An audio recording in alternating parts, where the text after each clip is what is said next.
Hei og velkommen til denne episoden av Pengeland, en podcast om økonomiens skyggesider. Jeg heter Jonas Veland og sitter her i studio sammen med Kaja Guttormsgaard. Hei Kaja. Hallo Jonas. Går det bra? Ja, det går bra. Det går bra med meg. Har du gjort noe gøy det siste? Om jeg har.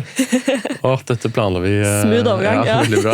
Jeg har vært i Istanbul på en jobbreise, på en konferanse, hvor tema for konferansen var sivilsamfunnets rolle for å skape mer åpenhet i utvinningsindustrien, altså sektoren for gruvedrift, olje og gass. Da. Ja. Så representantene fra sivilsamfunnet rundt omkring i verden var fra land som har veldig mye naturressurser. Norge for eksempel, men også veldig mange land i Øst-Europa, Sør-Europa og ikke minst Sentral-Asia var veldig godt representert her, så det var veldig mange interessante refleksjoner fra folk med veldig forskjellige utgangspunkt for å diskutere på en måte sivilsamfunnets rolle, fordi sivilsamfunnet og den demokratiske situasjonen er veldig, veldig ulik, og bare også menneskerettighetssituasjonen er veldig, veldig ulik i disse ulike landene. Så det var utrolig lærerikt, men en ting vi diskuterte veldig mye der var det som heter EITI, som jeg alltid kalte det, men EITI, Extractive Industry Transparency Initiative, som er en litt sånn spesifikk standard for åpenhet i utvinningsindustrien med et svært sekretariat og på en måte medlemsnettverk bak seg, hvor det er veldig mange land og selskaper som er medlemmer, og alle jobber for å skape mer åpenhet i denne bransjen. Da. Ja. Og hovedsetet til sekretariatet til EITI, som jeg kaller det, det er i Norge. Ja. Og det har vi jo visst lenge, men det var først på denne reisen nå i Istanbul jeg skjønte hvor kraftfullt denne bevegelsen faktisk har vært da, for å skape mer åpenhet i utvinningsindustrien. Ja. Så det har vært veldig, veldig, veldig interessant. Så det vi jo har gjort i denne episoden er å bare invitere en fra EITI-sekretariatet som en gjest for å prate om EITI. Ja, og jeg synes det er morsomt fordi at EITI er jo, som du har opplevd nå fra disse andre organisasjonene fra andre land, har mye å si. Det er et spennende initiativ som har satt en høy standard for åpenhet, og også en høy standard for å involvere på en måte sivilsamfunn og andre type stakeholders, eller tredjeparter. Da. Men i Norge så er det liksom ikke så stor bevissthet rundt det. Altså, kanskje i departementene og de som burde vite om det, de vet jo om det. Men på en måte, hos en vante nordmann så tror jeg de ville stilt et spørsmål hvis du spurte, kjenner du til EITI liksom, eller EITI? Så vi har vært så heldige at vi har fått med oss Mark Burnett i dag, som er regiondirektør for Europa i EITI-sekretariatet, som da sitter i Oslo. Og han kommer til å snakke om, som du sa, om initiativet og utviklingene, og også litt om hvordan Norge gjør det. Så det blir en veldig spennende samtale. Det kan være nyttig også å bare ha litt sånn kjapp begrepsavklaring, fordi måten EITI funker er veldig unik og veldig interessant. De har da en standard, EITI-standarden, som setter en del på en måte, krav for hva på en måte, EITI forventer at land skal levere på da, når det kommer til åpenhet og engasjement fra sivilsamfunnet og industrien og myndighetene, og hvordan disse skal samarbeide. Og den standarden, altså land valideres opp mot denne standarden jevnlig, så Norge ble validert i 2023, så vi snakker også litt om dette. 2019? Basert på 2019-standarden, så ble Norge validert i 2023, ja. Og så, i tillegg så er det dette han kaller MSG, Multi-Stakeholder Group, som er på en måte EITI sin institusjonalisering av samarbeid mellom industrien, utvinningsindustrien, sivilsamfunnet og myndighetene. Og dette er på en måte gruppemøter som har et slags mandat i ryggen, som gjør at man kan på en måte sammen oppnå en enighet, konsensusbasert enighet, for hvordan man skal jobbe videre med å videreutvikle landet med tanke på EITI-standarden.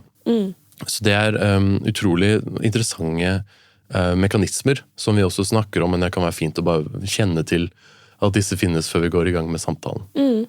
Ja, men med det så kan vi egentlig bare invitere Mark inn i studio. Yes!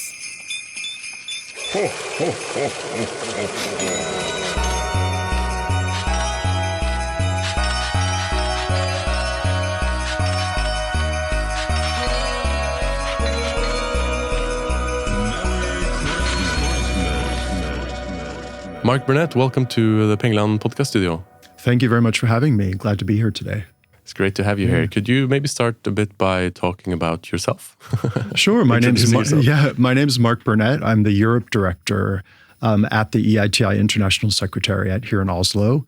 I'm responsible for providing member services and support to countries in Europe that are members of our organization. Another part of my role is outreach coordinators. So that's a membership development function that we have, bringing on board new members to EITI. New country members? Correct. Yeah. Yes, absolutely. In Europe, then? Globally, okay. Yeah. And our most recent new member is Chile.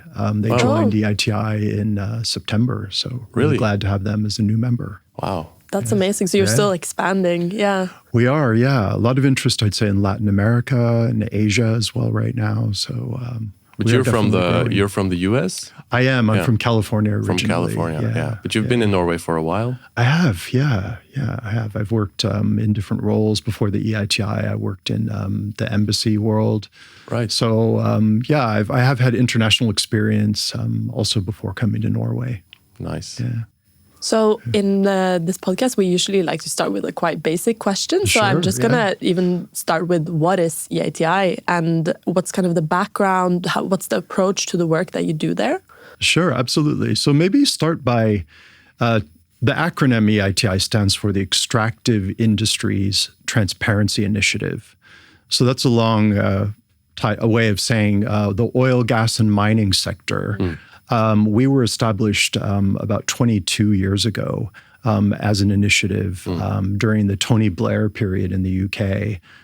So the British, together with Norway, were the early drivers of this initiative, which was really there to deliver the purpose of providing citizens in resource-rich countries with information and data to understand really and benefit from the full value of the sector. So it originally started as an initiative with a small group of countries, and it had a focus really on the financial disclosures. So it was really about revenues. And the main purpose, the main activity that EITI did in the early days was reconciling the payments from companies, oil, gas, and mining companies, with the government-reported payments.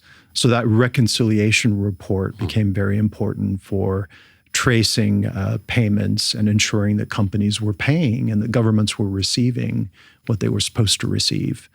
So that had obviously a very important anti-corruption benefit. It provided citizens with information about budget and also not just a collection of payments, but also how the payments were being allocated. So as a budget transparency benefit of EITI. So just to kind of get a full picture here, what did this sector look like in terms of transparency at this point when you started? And in what ways did the initial work kind of address those probably issues that were there? Yeah, I think it really came from an origin of tax policy. And I know that's something that you've done a lot of work on at Tax Justice Norway. It's about the legal frameworks, the fiscal regime, the design of that, and also the administration of it. So I think 25 years ago, we had a very different way that looked globally. You didn't have really the international attention, the partnerships and the collaboration, and also the very important civil society oversight. So I think that's quite an important, that watchdog role that civil society plays was a very early part of EITI. And we're an international members association. So our membership includes currently 55 countries. We have also, so those are government members, and then we have civil society members. And then we have companies that are from oil, gas, and mining sector, as well as the financial sector, banks and institutions that are funding extractives. So we're in this multi-stakeholder approach. The EITI brings the three groups together on one platform for discussion, for oversight of extractives governance issues. Is it right if I kind of infer here that a part of the goal was to ensure that, you know, this massive value creation that comes from extractive industries, that this actually also remains in the societies and in the countries where the resources are found, and that it returns in terms of tax. Was that a part of this transparency initiative? Absolutely. Our mission is really transparency that can benefit society. So it's making sure that the information is available to the public that are really the beneficiaries of the natural resource base. So that's been a very important mission. And I think particularly for local communities, for people that live in the locations where these projects are going on, they have a very direct interest in knowing about the economic and social benefits. So that's been a growing part of the work we do, and we can talk more about that hopefully today. Yeah. I was recently, as we mentioned in the intro, I was recently at a conference in Istanbul, which was not hosted by the EITI, but EITI representative participated, and it was about civil society engagement for more transparency in the extractive industry sector. And what was very interesting and kind of striking to me as soon as I came into the building was that, when we travel to these international conferences, at least the ones I've been attending, they've been mostly with European countries like Tax Justice Europe and stuff. But when I was there now, I was one of the very few people from Europe. I mean, most people were from Central Asia. Many people were from, Western Europe. I was one of the few from like Western Europe, because many were from Ukraine and the Balkans and stuff. So I was wondering if you could say something about like which countries are a part of the EITI initiative, or which are implementing countries, I guess, like all around the world. Yeah. So we're global. We have quite a widely distributed set of countries that are members of EITI that implement the EITI standard, which I hope we'll talk more about today. We'll get into that. But about half of our members are in Africa, so spread pretty much across Anglophone and Francophone Africa. We have quite a lot of members in Latin America, Latin American and Caribbean region, and then Asia as well. You mentioned Central Asia, the Central Asia Caucasus region as well, and then Southeast Asia. And then in Europe, we have the region that I'm responsible for in EITI. We have 7 members, and those include some of the founding members of EITI that really joined as what we have a category called supporting member countries. And those are ones that provide financial and diplomatic support, but don't implement the EITI standard. So Norway, for example, and the United Kingdom were some of our original founding members as supporting countries. But then later, Norway became the first supporting country and the first OECD country to decide to implement the EITI standard. Okay. So that was really a move forward. And I think it reflected our membership's interest in having Western European countries that were resource rich also demonstrate that they could meet the EITI requirements. So that was quite a move forward for Norway, the UK, Germany, and the Netherlands are the ones in Europe that implement the EITI standard. Right. And then in Eastern Europe, we have Ukraine, we have Albania, and Armenia. So it's a mixed group of countries with very different extractive sectors. The North Sea countries more toward oil and gas in terms of economic impact. Whereas in Eastern Europe, it's more about mining, smaller scale mining, and some offshore developments. Interesting. So Norway is the host because, as you mentioned, like back in 2002, 2003, this was something that we were really engaged in along with the Blair government in the UK. And so that's why sort of because it's very nice for us to have an international guest, as we often do, but not on Zoom, right? Because you're here in the studio because you live in Oslo, because the EITI Secretariat is hosted in Oslo. I'm just wondering how that came to be. Yeah, that's right. So Norway was, as you said, an early supporter, and I think originally there was a small office for 1 or 2 people in London. This is during as you said, the Blair administration, when the initiative was just getting going. And at a certain point, they decided to create an international secretariat, and Norway volunteered to host that. Originally, it was in the foreign ministry, I believe in the the NORAD offices. Right. So it started there, and over time it grew, and it grew in response to the membership development in EITI. Right. And at the International Secretariat, we have a team that provide membership services, so things like supporting the countries with technical advice or policy advice, also engaging our international partners that are involved in our work that we collaborate with. So our base, our home has been here in Oslo, and Norway continues to be a really good host for us. It's very interesting. Just before I'd definitely like to talk about the EITI standard and the multi-stakeholder perspective that you take, approach that you take. I was just wondering about this. I feel like we sort of discovered that the EITI Secretariat is in Norway, even though it's kind of unknown. Does that make sense? Is that a description that you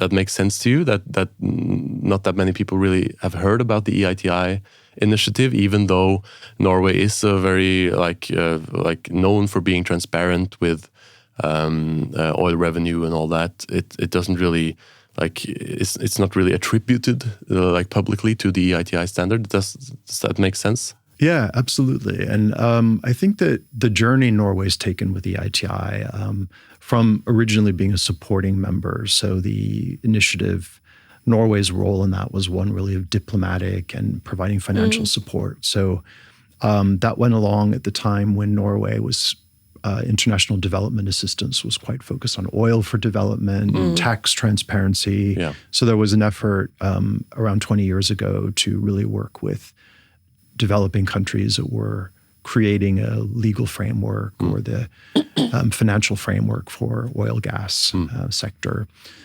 So I think the attention initially was quite global and supporting the work we did internationally. And then the delegations that would come to Oslo would, of course, come and meet with government officials and civil society, and I think got a lot of education around how Norway governs oil and gas. But over time, when Norway did decide to implement EITI, they established this multi-stakeholder group, which you mentioned, or sometimes we call it the MSG, but that's reflects our approach to having multi-stakeholder governance. So you have government representatives, civil society, which can include NGOs or academics, and then from the company side, oil, gas, or mining companies. So those three groups come together in a multi-stakeholder group, and Norway had that initially when they started. That was a requirement for Norway. And it really was the driver for producing EITI reporting, and for several years, Norway did standalone reporting on things like their payments, what was required under our 2016 standard at the time. But still, during this period, was your impression that this was something that the public knew about, or that gained sort of public attention in Norway? I think that it had more public attention some years ago when this multi-stakeholder group was active, and maybe also the visibility of the EITI reporting. But I think what quickly happened was that the existing platforms, or platforms that were being developed in Norway, including the Norsk Petroleum website, took the direction which really pioneered the disclosures for EITI, which is government reporting at source. So Norway became very skilled at presenting data automatically and updating that in a channel that was not a dedicated EITI report. So I think in some ways that removed the brand visibility of the EITI, and maybe also what you're saying, public awareness of the initiative. We're going to get into more about the MSGs and the standard as well. I just want to do one last question on the background, which is, what was the drive for the more supportive countries in Western Europe to eventually implement the standard themselves?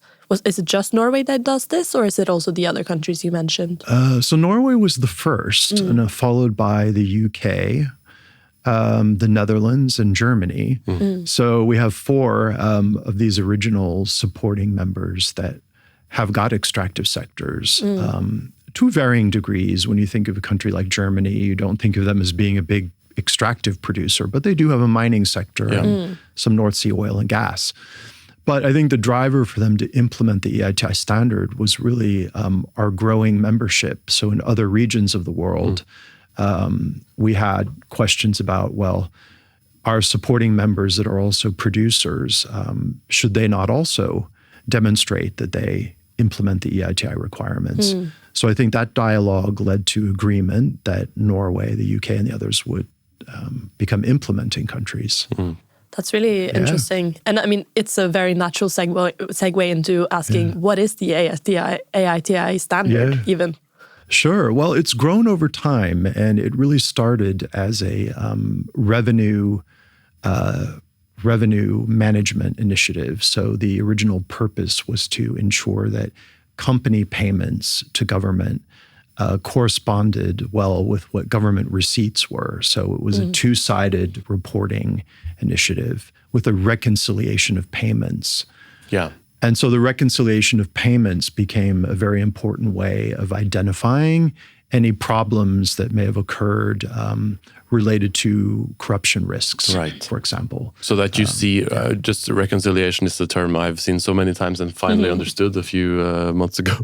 But it's essentially that the payments that government receives are equal to the payments that company pay, or the other way around. Yeah, so that there's no risk of like mismanaging funds or corruption. That's correct, right. And over time, the EITI standard developed to become more and more disaggregated, so separating these payment streams and reporting on them. So for example, your corporate tax, or if you have a special petroleum sector tax, reporting on those separately and reconciling those payments. And then increasingly looking at the project level, where are revenues collected at the project compared with the corporate level. So we get into that level of detail. So a company can have multiple projects, is that what you mean? Correct, right. So a company operating in Norway may have several licenses. And, may be taxed at the corporate level and be making one payment to government, but there may be other revenue streams that are collected at the project level, such as in Norway, your CO2 tax. Right. Yeah. Exactly. So the EITI standard started as sort of a financial transparency standard. Exactly. And it's interesting because you mentioned that the EITI was started around 23 years ago, which is the same as Tax Justice Network in the UK as well. Yeah. And I know that country by country reporting, which we have talked a lot about on this podcast and which we work on a lot in Tax Justice, is an initiative that we sort of share a history in, like Tax Justice movement and the transparency for the extractive industries movement, because it's for us it's showcasing how companies pay taxes per country, and in your case, it's interesting to see it from like the reconciliation standpoint to see whether there is any corruption risk in like payments to governments, and the same with beneficial ownership, right? So like transparency in who owns companies is also something we work a lot on in Tax Justice, but that's also part of the EITI standard. So I guess the transparency definition has sort of been expanding over the years with the EITI standard as it has developed. That's right. And I'd say the driver for that has really been our membership. Right. So we're a network organization, and our international secretariat in Oslo provides member services. We don't direct things centrally from our international secretariat. We're a network, and our membership are the ones who, participating through representation on our board, shape the development of our standard. So in our Articles of Association, we are required to have a global conference every 3 years. And that's when our membership comes together and they meet. During the global conference, they also discuss trends in the sector, looking at global priorities and how those are changing.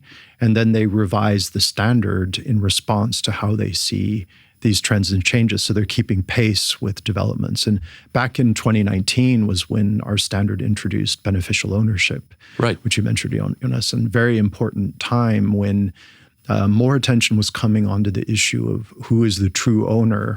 When you say beneficial ownership, not everyone understands the term, but it's really about who is the natural person that benefits and control, you can measure that in a certain percentage control of a company. Yeah.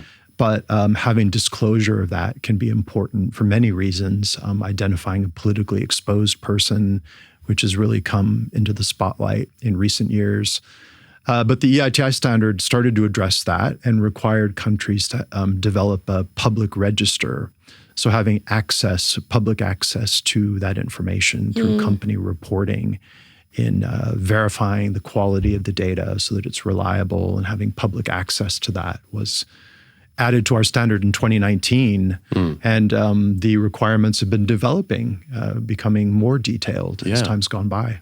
Right. That's very interesting. I mean, I in preparation for the conference in Istanbul, I read through the validation report. Is that what you call it? Correct. Like the latest one done on Norway, because that's also part of the process, that you have the standard and then you sort of validate a country compared to the standard, how it's doing in terms of the standard. Can I just ask a very quick question? So the standard, when you evaluate, or how it's used, is that you evaluate to what extent a country is implementing those requirements or standards within the standard, or are you looking at company level type of, like how do you operationalize the standard?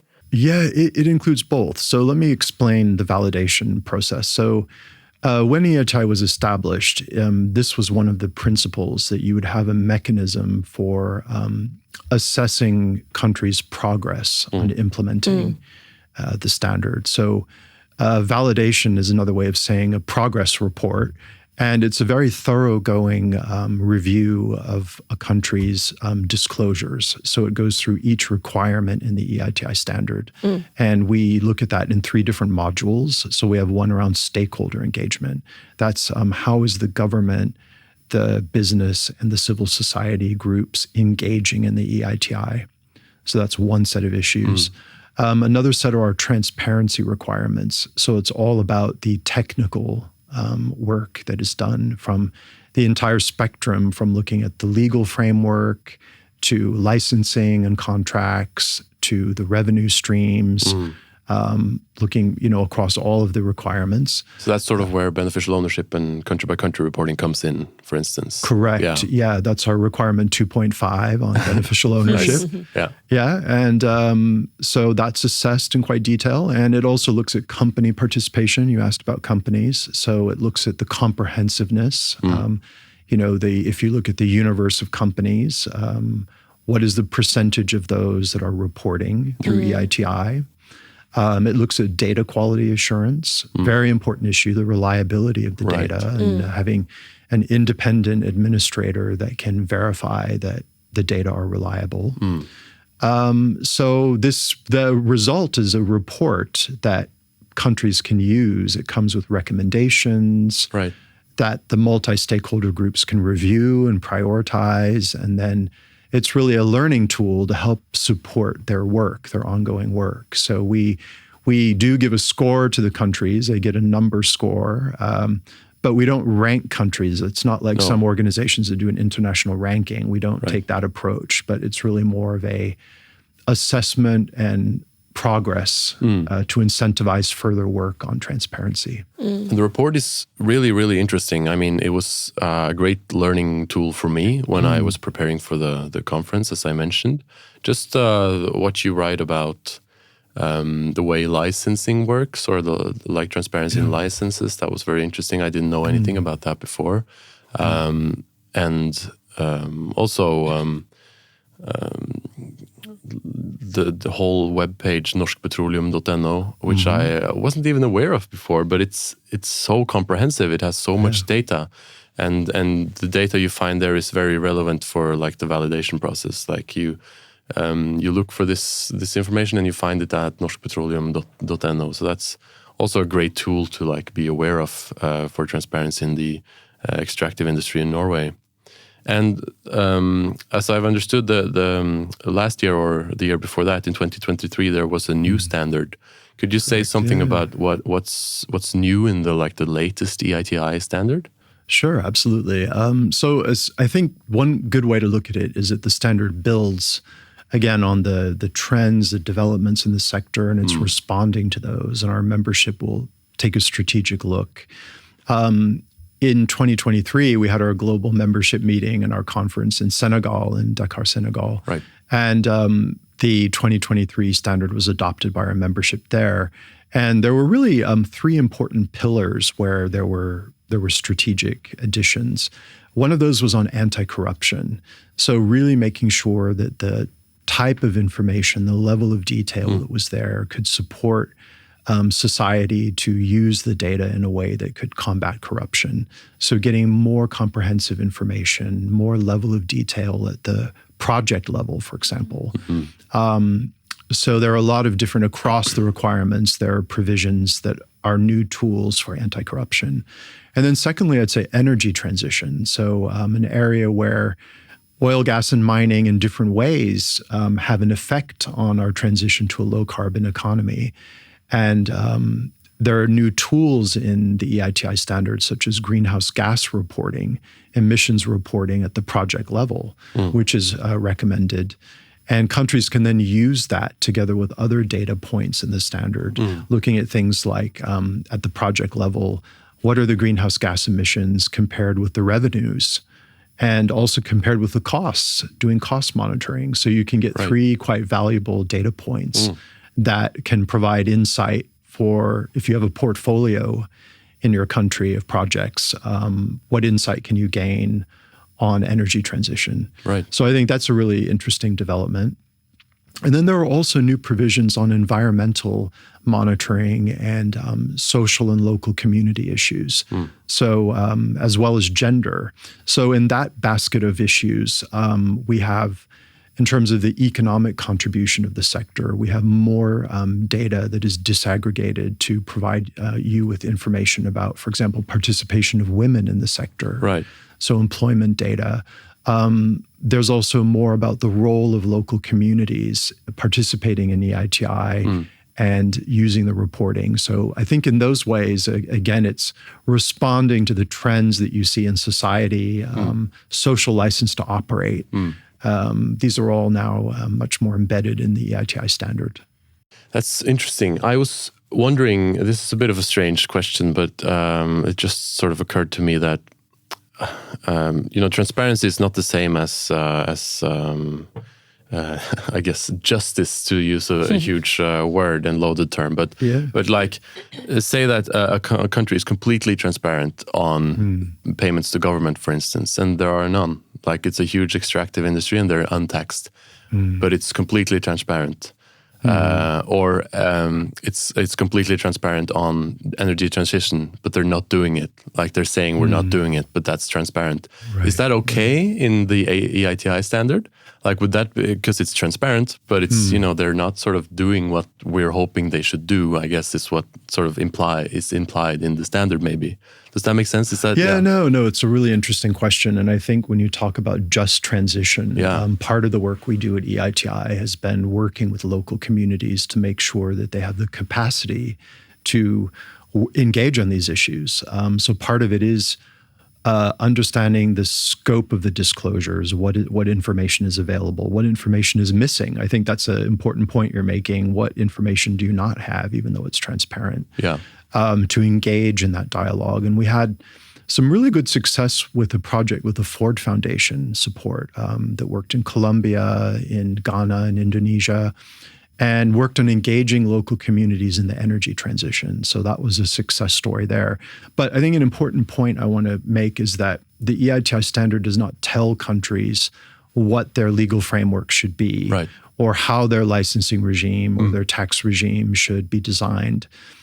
So whether you have a licensing regime that is a bidding or a first come, first serve, the EITI is neutral about that, but would just require that the terms and conditions be published and be accessible so that society can understand how it works and actually contribute to public debate, which I think comes to your point about if a tax system is not collecting revenue or allocating revenue in a way relevant to energy transition, society can understand that and be able to debate that and talk about whether reform is needed.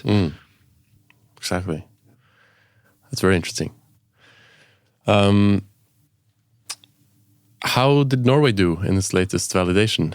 Go ahead. Yeah, we were chatting, I think, earlier about how Norway was validated under our 2019 standard. So it has moved on from then, but in 2019, Norway did very well. They got a very high score. And I think I want to particularly highlight you mentioned the Norsk Petroleum website. Yeah. So that is really an innovation.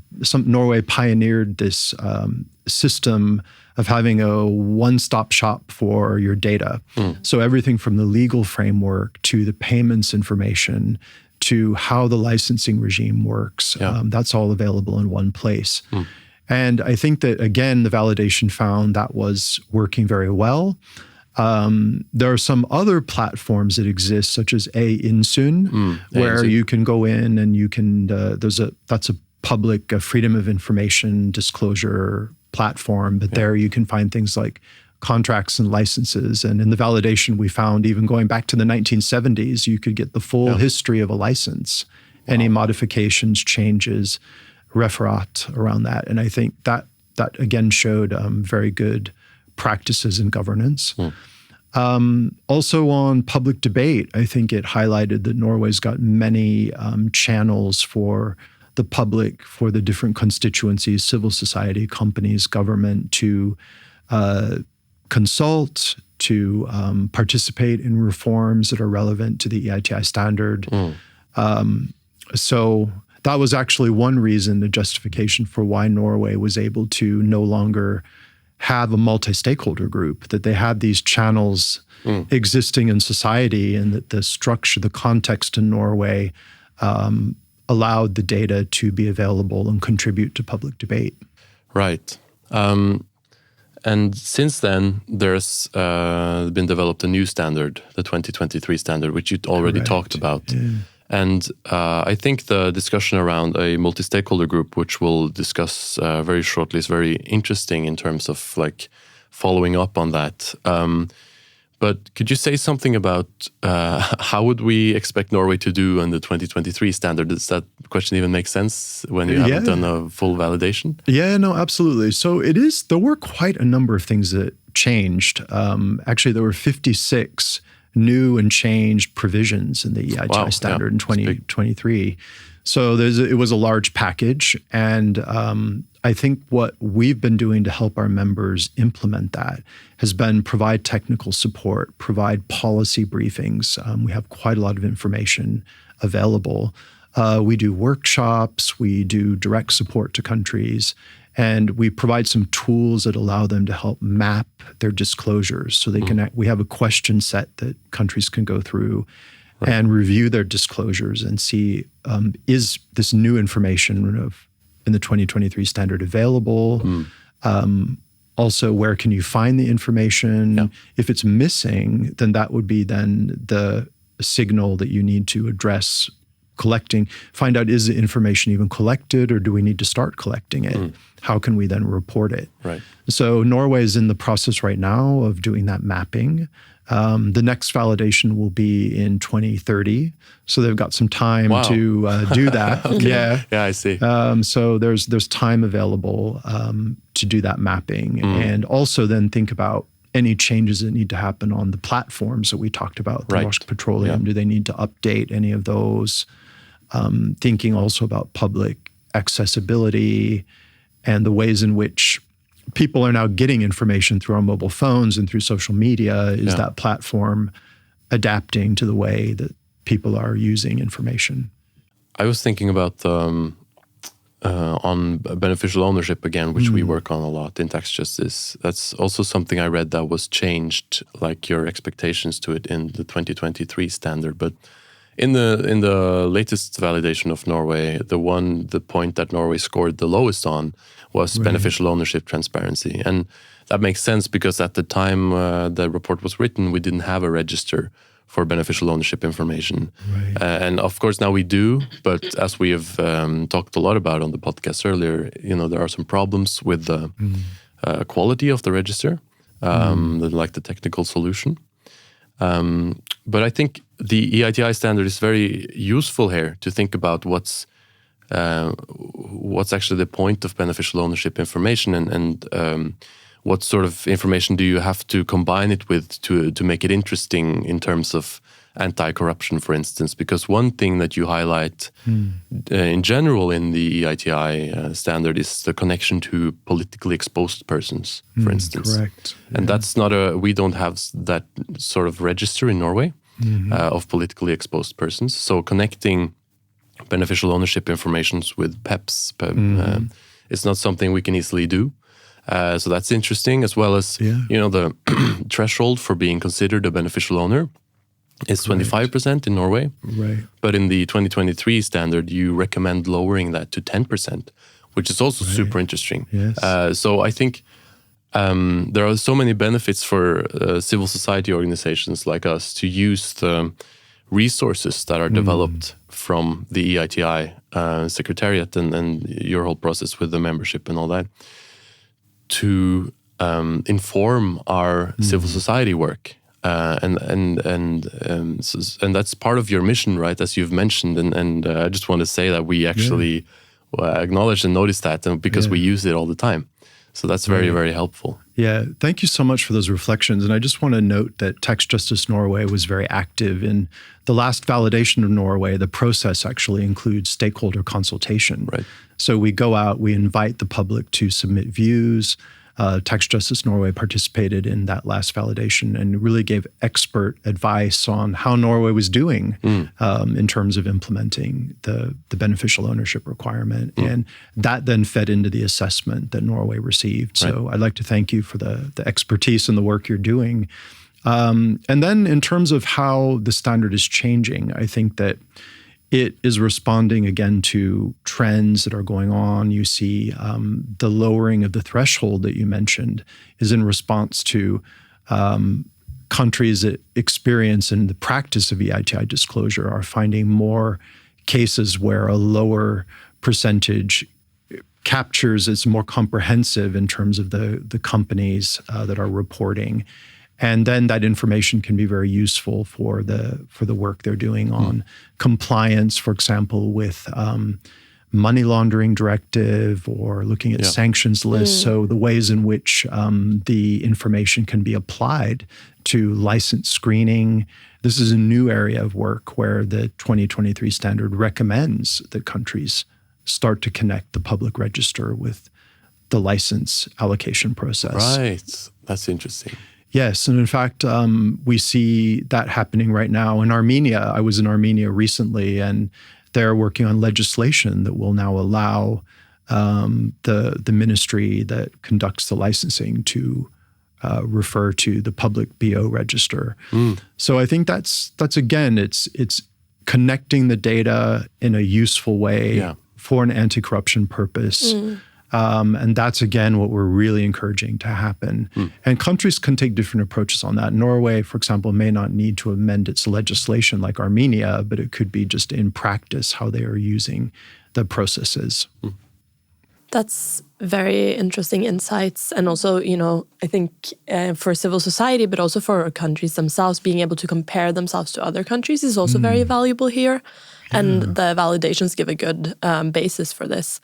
But I want to get back to this topic of the multi-stakeholder groups, because we've mentioned it a lot of times. Do you want to just quickly illustrate what is this in the framework of EITI, and maybe talk a little bit about the work that multi-stakeholder groups are doing across the globe or in the implementing countries? Sure, absolutely. Yeah, so it's really foundational to the EITI. And in fact, it may be unique because I'm not aware of other organizations that have this three-way system of engaging government, civil society, and companies.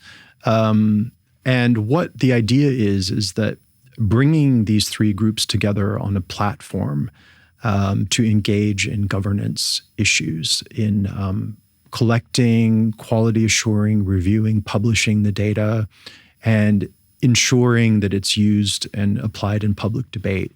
That is a challenging, that's a tall order really to achieve, because the different groups may be coming with different priorities, different perspectives, and we are a consensus-based initiative. We're a voluntary initiative, consensus-based. So no one is pushing forward an agenda, it needs to be agreed in this multi-stakeholder group. Now, the multi-stakeholder groups are selected, each constituency will select their own representatives. So government normally will include participants from the relevant ministries involved in the extractives. It may be the energy ministry, finance ministry on the revenue side, justice ministry, tax collection.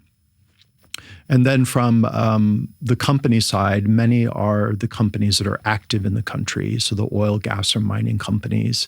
There can also be industry associations that are often represented.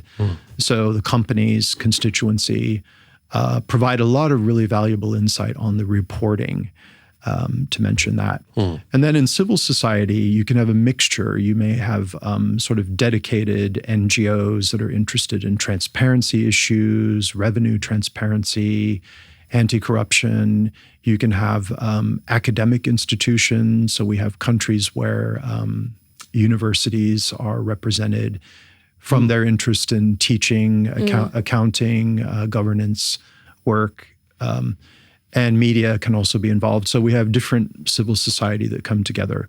And then the wider, outside of the MSG, there's a wider engagement. So the idea is that you're also disseminating the information and you're engaging wider society, and that can be particularly useful in local community outreach. So ensuring that the people that live in where the extractive projects are happening are involved. So we have a requirement around multi-stakeholder governance, and there are certain requirements around the terms of reference, the way that these groups conduct themselves, and that is checked in the validation process as well. That's a very interesting illustration of how it works. I also want to come back to this fact that you've mentioned a couple of times that Norway doesn't have a multi-stakeholder group. Do you want to just quickly say why that is? I mean, is it because we're still kind of meeting the demands of having sort of a more inclusive type of governance and this, what's it called, spread of information, or what do you think? Yeah. So Norway established a multi-stakeholder group. And like many countries, it was operating and the main function was to produce the EITI reporting. But I think as time went on, the group found that the purpose was being well fulfilled, that they weren't finding any discrepancies in the financial reporting. The government was increasingly moving the information to the website. And they found that really there were two things happening. There was that move away from EITI, dedicated reporting, and then the purpose of having the standing multi-stakeholder group. So it was felt that, not by everyone, but there was a view that there was no longer a need to have a standing multi-stakeholder group. And so Norway applied to our board for a permission to dissolve this multi-stakeholder group. And they explained the reasons for that in a request. Different groups submitted views. Not everyone agreed. There were civil society groups that wanted to maintain that.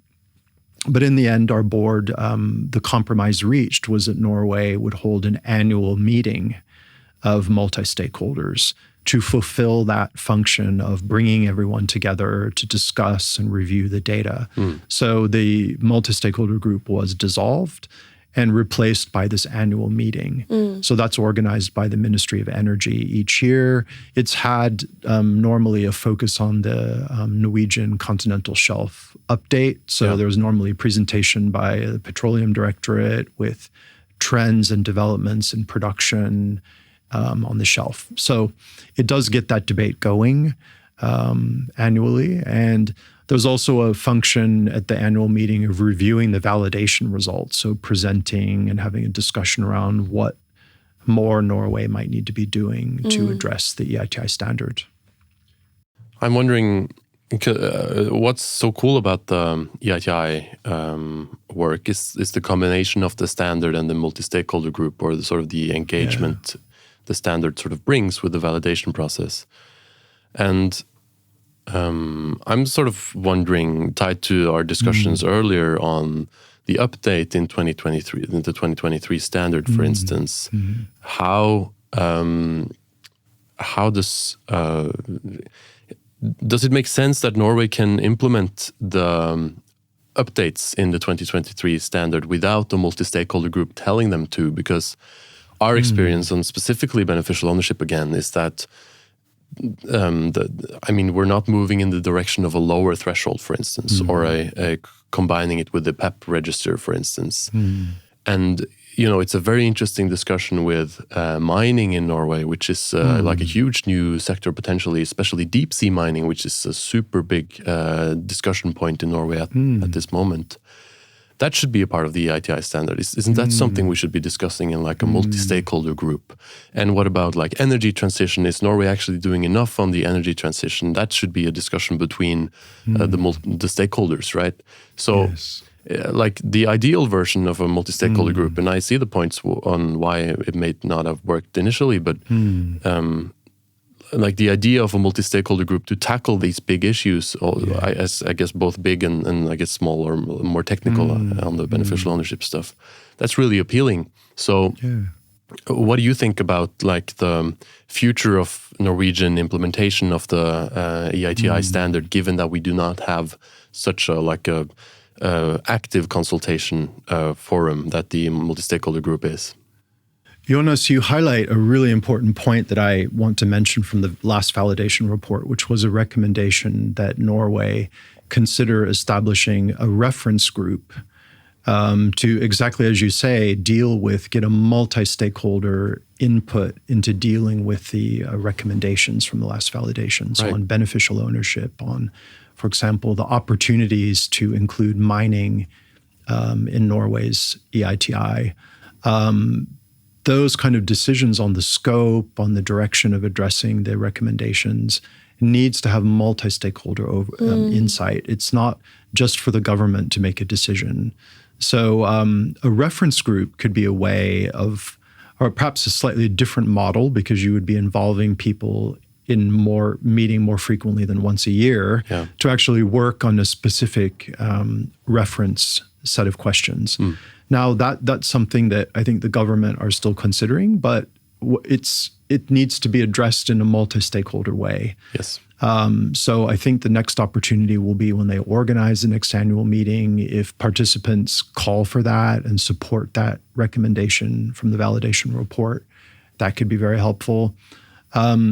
When you mentioned mining, and I'd like to say, I know this is an important week, the government has decided again to postpone the offshore mining until at least 2029. Yeah, we're recording this on December 5th, so it's the day the budget is being passed in the parliament. Yeah. Correct. And I think, again, it shows that the issue is very important to public debate in Norway.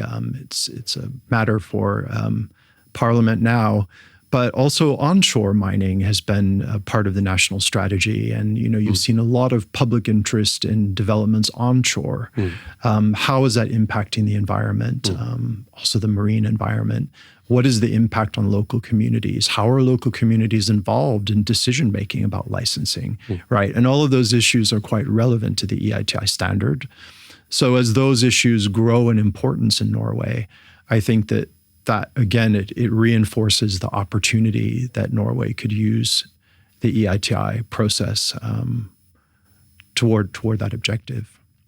That's a very good initiative for us to kind of carry forward as well. We're reaching the end of the episode, but we just want to ask one last question, which relates to the results of EITI and where you think it's going so far. What have you achieved so far, and what are the challenges for the future? What direction do you see the initiative going? Yeah, absolutely.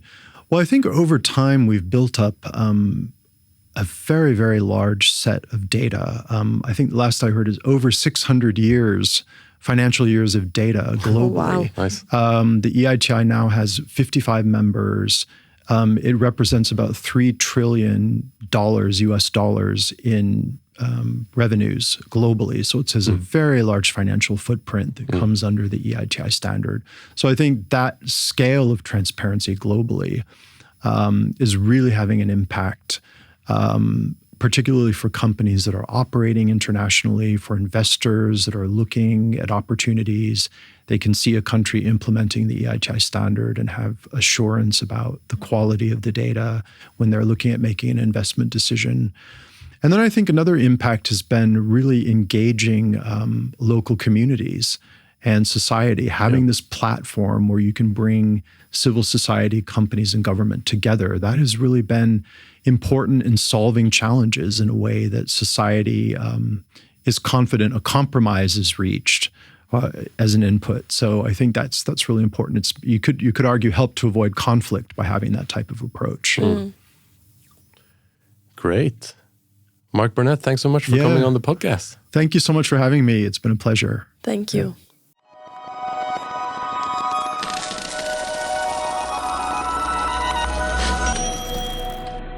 Fin fyr han da. Ja, det var jo mye. Altså, vi snakket om veldig mye. Ja. Men jeg synes jo at det altså, vi jo nerds, så vi synes jo det her gøy. Men jeg føler at det også var på en måte litt sånn oversiktlig da. Altså, vi fikk en god innsikt i sånn, de grunnleggende tingene med EITI. Noe som jeg synes veldig spennende jo liksom det Mark kom tilbake til en del ganger, som handler om at standarden på en måte utvikler seg i tråd med tiden og med hva landene forventer. Og spesielt dette med at nå i den nye standarden fra 2023 så har man også inkludert ting som knytter seg til på en måte grønn omstilling og rapporteringskrav på en måte klimagasser, den type ting, at man får nye høye standarder da, som land kan måle seg selv opp mot og på en måte rette seg opp mot. Det tenker jeg veldig bra, og også det at det skjer på en sånn medlemslandbasis, altså det kommer jo fra landene at dette skal med. Det jo ikke sånn at det en sånn overstatlig organ som sier sånn, dere må drive med grønn omstilling. Det faktisk landene selv som sier, ok, vi må drive med grønn omstilling. Hva den beste standarden vi kan måle åpenhet knyttet til dette på? Og det åpner jo opp døren for så mange ulike interessenter, ikke sant? Altså Tax Justice har jo jobbet med EITI lenge fordi vi interessert i åpenhet i eierskap, åpenhet i selskapers pengestrømmer og så videre. Men spesielt som du sier da, med den 2023-standarden som nå inkluderer energy transition, omstillingsmål for eksempel, eller åpenhet om det, så burde jo klimabevegelsen være kjempeinteressert i å være med her. Så det jo rom for å åpne liksom, sivilsamfunnets input til mange flere aktører. Og grunnen til at det kanskje ikke har skjedd så mye før jo nettopp fordi EITI litt ukjent i Norge. Og med tanke på at vi ikke har denne multi-stakeholder-gruppen, ikke sant, så det ikke en institusjonalisert måte å delta for sivilsamfunnet. Men det jo kanskje det vi må prøve å få til, da, ikke sant? Skape litt blest rundt EITI og få flere med på arbeidet. For det tror jeg kunne blitt skikkelig interessant. Det en veldig kul kanal inn i påvirkning av norsk olje- og gasspolitikk, basically. Ja, og det jo nettopp som vi touchet på nå da, altså Norge i den forrige valideringen fikk vite at de kanskje burde lage en sånn type referansegruppe, og opp mot neste validering, som da for eksempel skal inneholde ting knyttet til klimagasser eller grønn omstilling, så må jo Norge, eller regjeringen da, og departementet må gjøre en sånn scoping-jobb, hvor de skal se på hvilke ting det vi faktisk skal inkludere i vårt lovverk, hva slags type ting skal vi bli validert på her, og en sånn type referansegruppe, eller i hvert fall en sånn ny type, eller å vekke litt i liv igjen da, sivilsamfunn og andre interessenter i den prosessen her, selskaper også, tror jeg har veldig stor verdi, så vi prøver oss på det. Vi prøver oss på det. Jeg må også si til slutt at det jo kult å oppdage, eller liksom virkelig gå grundig inn i materien i en organisasjon som jo hele mandatet deres å jobbe med åpenhet. Jeg føler at vi gjør mye av det samme, men her det et grunnarbeid som gjort på så klart bare én sektor, mens vi jobber jo for mer åpenhet totalt sett. Men det grunnarbeidet som gjort utrolig nyttig å lære av for oss, tror jeg. Fordi de jobber jo hver dag med å tenke hvordan man formidler informasjon om åpenhet, ikke sant? Og de jobber med åpenhet på ting som vi ikke jobber med åpenhet på, men som veldig, veldig relevante. For eksempel åpenhet i lisenser, altså hvem som har rettigheter til å drive med utvinning på et spesifikt område. Og koblingene til reelt eierskap, for eksempel, sånn som vi jobber mye med, jo veldig åpenbare egentlig. Men det ikke noe jeg har brukt særlig mye tid på å tenke på. Nei. Så det veldig mye å hente her, da, vel egentlig poenget. Så det var inspirerende. Kult. Det var vel det vi rakk for denne episoden av Pengeland. Gjest i studio var Mark Burnett fra EITI-sekretariatet. Programleder i dag var meg, Jonas Veland, og deg, Kaja Guttormsgaard, fra Tax Justice Norge. Lydmusikk og video produsert av Kristoffer Listegård. Og Pengeland en podcast produsert av og for Tax Justice Norge, som du kan lytte til der du hører podcast, eller se det på YouTube. På gjenhør! På gjenhør. Du venter. Jeg lot deg få den. Takk. Vær så god, siden du sitter i sjefstolen og greier. Tusen takk. Ja. Ha det! Ha det.